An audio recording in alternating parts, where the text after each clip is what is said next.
Welcome to my channel student tutorial. I am Shabnam Khan.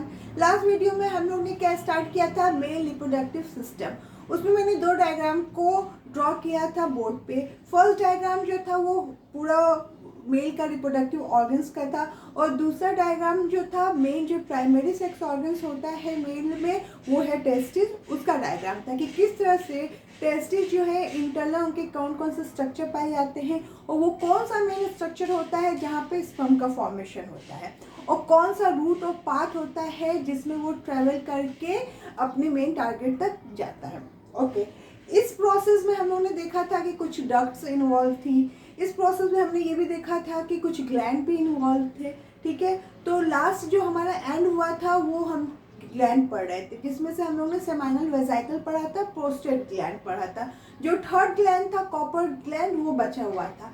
Copper gland क्या होता है कि ये जब इजैकुलेटरी डक्ट जो होती है, मैंने ड्रॉ किया था जब इजैकुलेटरी डक्ट। इजैकुलेटरी डक्ट क्या होती है, जब वासा डिफरेंशिया यूरिनरी ब्लैडर्स के ऊपर से टर्न करके आती है स्पर्म को लेकर, ठीक है, तो उससे क्या जॉइंट होती है, सेमाइनल डक्ट जॉइंट होती है। सेमाइनल डक्ट जो होती है सेमाइनल वेजाइकल से निकलती है, और क्या लेके निकलती है, सेमाइनल फ्लूइड लेके निकलती है। ठीक है, तो ये हुआ हमारा, मैं यहाँ पे ड्रॉ करती हूँ, ठीक है, और ये हुआ वासा डिफरेंशिया। यहाँ पे है सेमाइनल वेजाइकल जिससे एक डक्ट निकल रही है, इस डक्ट को हम सेमाइनल डक्ट कहते हैं। अब दोनों यहाँ पे जॉइंट हुए, यहाँ से स्पर्म आ रहा है, यहाँ से सेमाइनल फ्लूइड आ रहा है, दोनों जॉइंट हुए, और यहाँ पे जो कॉमन डक्ट बनेगी वो है इजैकुलेटरी डक्ट। अब मैंने यहाँ पे ये चीज़ बताया था कि जो वासा डिफरेंशिया स्पर्म लेके आ रहा है और जो सेमाइनल फ्लूइड है, दोनों को कंप्लीटली, दोनों अब ये कॉमन डक्ट में जाएंगे, ठीक है, जो इजैकुलेटरी डक्ट में जाएंगे, और इन दोनों कॉमन जो मतलब स्पर्म और सेमाइनल फ्लूइड दोनों को कॉमनली हम क्या बोलेंगे, सीमेन बोलेंगे। जो सेमाइनल फ्लूइड है वो एक मिल्की लिक्विड फ्लूइड होता है जो स्पर्म को मोटालिटी देता है। ठीक है, इससे स्पर्म और मोटाइल होते हैं और एक्टिव होते हैं। अब क्या होता है, जो इजैकुलेटरी डक्ट है जब वो यूरेथ्रा में जाता है, ठीक है, अब ये इजैकुलेटरी डक्ट, क्योंकि ये सारी चीज़ें कहाँ पे सब कुछ मिलके जॉइंट हो जाएंगे, यूरिनरी ब्लैडर से जो है यूरिन जो का जो पाइप आ रहा है और इजैकुलेटेड सब मिलके कॉमन डक्ट हो जाएगा। ये कहाँ जाएगा, यूरेथ्रा। यूरेथ्रा जो होती है वो कॉमन डक्ट हो जाती है, मीन्स ये जो इजैकुलेटरी डक्ट है और यूरिनरी ब्लैडर से जो डक्ट आ रही है वो दोनों मिलके कहाँ जाएगी, यूरेथ्रा में जाएगी। तो जस्ट यूरेथ्रा की जो ओपनिंग होती है वहीं पे पाया जाता है कॉपर्स ग्लैंड। क्या पाया जाता है, कॉपर्स ग्लैंड पाया जाता है। इसका क्या काम होता है, जब जब इजैकुलेशन होता है, जब इजैकुलेशन होता है तो उस टाइम जब सेक्सुअल प्रोसेस होता है तो उस समय कॉपर्स ग्लैंड जो होती है एक सब्सटेंस निकालती है, लुब्रिकेंट निकालती है, जिससे जो सेक्सुअल एक्टिविटी होती है वो बहुत ईजिली होती है, और जिससे उन दो पर्सन के सेक्स ऑर्गन्स को कोई हार्म नहीं होता है। तो कॉपर्स ग्लैंड क्या सिक्रीट करती है, लुब्रिकेंट सिक्रीट करती है, जो इनएक्टिव स्पर्म को भी एक्टिविटी देते हैं और उनको और ज़्यादा मोटाइल कर देते हैं। तो क्या क्या हुआ, सेमाइनल ग्लैंड जो हुई है, सेमाइनल वेजाइकल जो होती है वो एक मिल्की सब्सटेंस निकालती है जिसको सेमाइनल फ्लूइड कहते हैं। उसके बाद पोस्टर ग्लैंड भी हमने पढ़ा था, बाइलोब स्ट्रक्चर होता है, वो अपना फ्लूइड उसमें डालता है, जिससे जो मीडियम होता है वो अल्कलाइन हो जाता है, यानी उसका पीएच जो होता है 7.5 हो जाता है। जब 7 से अबव पीएच जाएगा तो वो मीडियम को हम क्या बोलेंगे, अल्कलाइन मीडियम बोलेंगे, जिससे जो वेजाइना है वहाँ पे जो वेजाइना की एसिडिटी है उसको वो कम कर देती है। फीमेल वेजाइना की जो एसिडिटी होती है उसको पोस्टेट ग्लैंड से जो फ्लूइड निकलता है वो उसकी एसिडिटी को कम कर देती है। ठीक है, उसके बाद थर्ड जो ग्लैंड था कॉपर्स ग्लैंड था, जिसके बारे में हमने अभी पढ़ा, वो जस्ट यूरेथ्रा से पहले जॉइंट होती है या यूरेथ्रा के जस्ट पहले पाई जाती है। वो लुब्रिकेंट सिक्रीट करती है जब मैटिंग होती है इजैकुलेशन के टाइम, वो लुब्रिकेंट सिक्रीट करती है, जिससे मैटिंग जो होती है वो बहुत ईजिली होती है। ठीक है, ये हमारा कल का जो टॉपिक बचा हुआ था उसका कंटिन्यूएशन था। अब हम जो आज का टॉपिक है उस पर फोकस करेंगे। जो स्ट्रक्चर के बारे में जब हम पढ़ रहे थे तो मैंने टेस्टिस का स्ट्रक्चर बनाया था ना, ओवल शेप टेस्टिस का स्ट्रक्चर बनाया था। आज उसी को हम एक थ्योरी के फॉर्म में यहाँ पे देखेंगे, साथ में अगर ज़रूरत पड़ी तो मैं स्ट्रक्चर भी ड्रॉ करूँगी। चलो टेस्टिस देखते हैं फर्स्ट। टेस्टिस क्या है? Testis are primary sex organs of male, यानी मैंने बताया था आफ्टर प्यूबर्टी, यानी जब प्यूबर्टी स्टार्ट होती है तो कुछ चेंजेस बॉडी में एक्सटर्नल चेंजेस दिखने शुरू होते हैं, फिजिकल चेंजेस दिखने शुरू होते हैं, जिसे मॉर्फोलॉजिकल चेंजेस कहते हैं, जिससे हम मेल और फीमेल दोनों के बीच में डिफ्रेंशिएट कर सकते हैं। ठीक है, तो वो होता है हमारा secondary sexual character. But primary sexual character या प्राइमरी सेक्स ऑर्गन जो होता है वो सिर्फ और सिर्फ टेस्टिस होता है, जहाँ पे स्पर्म का फॉर्मेशन होता है। तो testis is a primary sex organ in a male. Okay, one pair, ये जो होती है वन पेयर पाए जाते हैं, स्मॉल साइज में होती है। ठीक है, ओवल शेप्ड होती है। These are present in thin walled skin pouch called scrotum sac.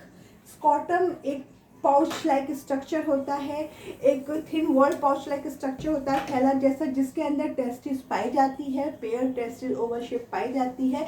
इसको स्क्रॉटम कहते हैं और इस थैले को स्क्रॉटम सैक कहते हैं, जिसमें टेस्टिस पाई जाती है। ठीक है, जब मैंने कल स्क्रॉटम को डिफाइन किया था तो मैंने बोला था कि इसका टेम्परेचर 2 से 3 डिग्री बॉडी के नॉर्मल टेम्परेचर से कम होता है, क्योंकि वही बेस्ट टेम्परेचर है स्पर्म के फॉर्मेशन के लिए। ये चीज़ मैंने बताई थी, तो ये सब भी माइंड में रखना है। ठीक है, स्किन ये हो गया। Each testis is enclose in a capsule which is internally partitions into 15 to 20 lobules. जब मैंने यहाँ पे मैं इसको थोड़ा इरेज करती हूँ, यहाँ पे मैं ड्रॉ करती हूँ। ठीक है,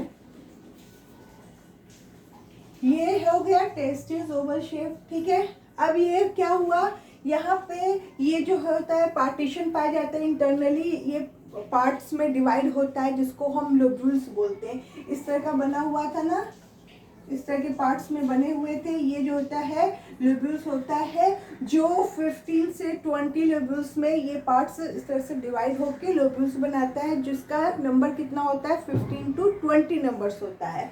ठीक है, ये सारे क्या हो गए, लोब्यूल्स हो गए। अब इसके अंदर क्या पाए जा रहे हैं, अब लोब्यूल्स हो गए। ईच लोब्यूल्स कंटेन, अब इस लोब्यूल्स के अंदर क्या पाया जाता है, हमने देखा था कॉइल लाइक स्ट्रक्चर पाया जाता है, कम से कम 2-3 कॉइल और ट्यूब्यूल लाइक स्ट्रक्चर होता है जो कॉइल फॉर्म में होता है, जिसको हम क्या बोलते हैं, सेमिनिफेरस ट्यूब्यूल्स बोलते हैं। Where the sperm are produce, the process is called spermatogenesis. Seminiferous जो ट्यूब्यूल्स होता है वो ट्यूब्यूल लाइक स्ट्रक्चर होता है, जहाँ पे स्पर्म का फॉर्मेशन होता है। ठीक है, क्या होता है, स्पर्म का फॉर्मेशन होता है। तो इसके अंदर ये लोब्यूल्स के अंदर ये कितने नंबर्स में पाए जा रहे हैं, एक टेस्टिस में 15 से 20 नंबर तक पाए जा रहे हैं। इसके अंदर ये जो होता है इस तरह का कॉइल्ड स्ट्रक्चर होता है, जिसको सेमिनिफेरस ट्यूब्यूल्स कहते हैं। क्या बोलते हैं, सेमिनिफेरस ट्यूब्यूल्स कहते हैं। सेमिनी मतलब स्पर्म और फेरस मतलब बियरिंग, जहाँ पे स्पर्म की बियरिंग हो रही है, प्रोडक्शन हो रहा है। ठीक है, तो ये एक मेन स्ट्रक्चर है जो लोब्यूल्स के अंदर पाया जाता है, जिसको सेमिनिफेरस ट्यूब्यूल्स कहते हैं, जो कॉइल स्ट्रक्चर होता है। यहीं पे स्पर्म का फॉर्मेशन होता है, और जो स्पर्म का फॉर्मेशन होता है उस प्रोसेस को क्या बोलते हैं, मैंने कल ही बताया था, उस प्रोसेस को बोलते हैं स्पर्मेटोजेनेसिस। क्या बोलते हैं, स्पर्मेटोजेनेसिस मतलब स्पर्म का फॉर्मेशन होना। ठीक है, अब इस जगह में जहाँ पे सेमिनिफेरस ट्यूब्यूल्स है वो कहाँ पे है, लोब्यूल्स में। लोब्यूल्स कहाँ पे है, टेस्टिस में। ठीक है, अब सेकेंड स्ट्रक्चर जो लोब्यूल में पाया जा रहा है वो है इंटरस्टिशियल सेल। इसके बारे में भी कल मैंने बताया था, हो सकता है इसके आप लोग का कर गया, बट फिर से मैं यहाँ पे बता रही हूँ। तो इंटरस्टिशियल सेल भी लोब्यूल्स के अंदर पाई जाती है, सेमिनिफेरस ट्यूब्यूल्स के पास पाई जाती है। ये क्या होता है, देखो, which are packing tissues between the coil of the seminiferous tubules. The interstitial cell, also called Leydig cell, produce the male hormone testosterone.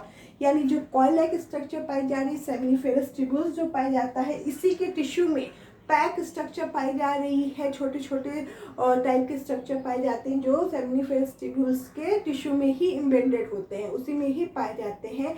इसको ये एक इंटरस्टिशियल टिश्यू सेल होती है, जिसको हम लेडिक सेल बोलते हैं। क्या बोलते हैं, लेडिक सेल बोलते हैं। इसका नाम याद होना चाहिए। जो क्या प्रोड्यूस कर रही है, मेल हार्मोन्स प्रोड्यूस कर रही है।